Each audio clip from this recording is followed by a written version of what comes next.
عبد القادر مندوخیل صاحب، یہ اس وقت اب جو صورتحال ہے، یہ 9 مئی کے 2 کیسز ختم ہوتے ہیں، ایک نئی انکوائری شروع ہو جاتی ہے. تو ایک طرف تو حکومت یہ چاہتی ہے کہ اپوزیشن کو انگیج کیا جائے، ذرا کوئی مذاکرات کی بات ہو، کچھ ان کی سنی جائے، کچھ اپنی کہی جائے، اور پھر دوسری طرف یہ کیسز کا سلسلہ، انکوائریز کا سلسلہ یہ بھی ختم ہونے کا نام نہیں لے رہا ہے. تو یہ اس طرح پھر کیسے معاملات آگے بڑھ سکیں گے؟ دیکھیں، پہلی بات تو یہ کہ 9 مئی کے واقعات میں فرق ہے. ایک وہ مقدمہ ہے جو پنڈی میں GHQ پہ ہوا، ایک وہ مقدمہ ہے جو لاہور میں کور کمانڈر ہاؤس پہ ہوا، ایک وہ مقدمہ ہے جو PF میاں والی وغیرہ وغیرہ. اب اسلام آباد میں کوئی ایسا یقیناً کوئی اشکال والا چھوٹے موٹے مجسٹریٹ والا کیس ہے. یہ پہلے بھی ان کے وکیل بتا چکا ہے کہ 249A کے تحت مقدمہ ختم کیا. تو یہ سب جانتا ہے کون قانون کے 249A سے پتہ چلتا ہے کہ وہ مجسٹریٹ لیول کا مقدمہ ہے. تو یقیناً بے تحاشا مقدمے درج کیے جس کا کوئی تک نہیں بنتا ہے.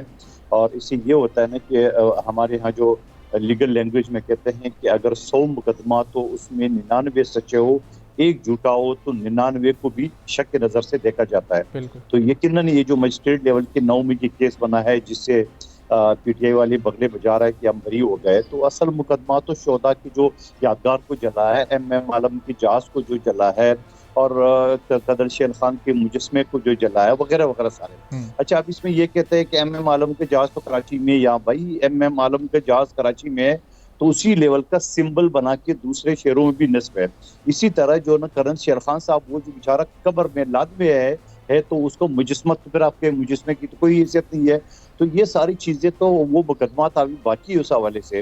اور باقی جو آپ نے جو یہ سے بات کی تھی خاور مانیکا کے حوالے سے، نہ تو خاور مانیکا نے پہلے غیرت والا کام کیا ہے، نہ اب غیرت والا کام کر رہا ہے.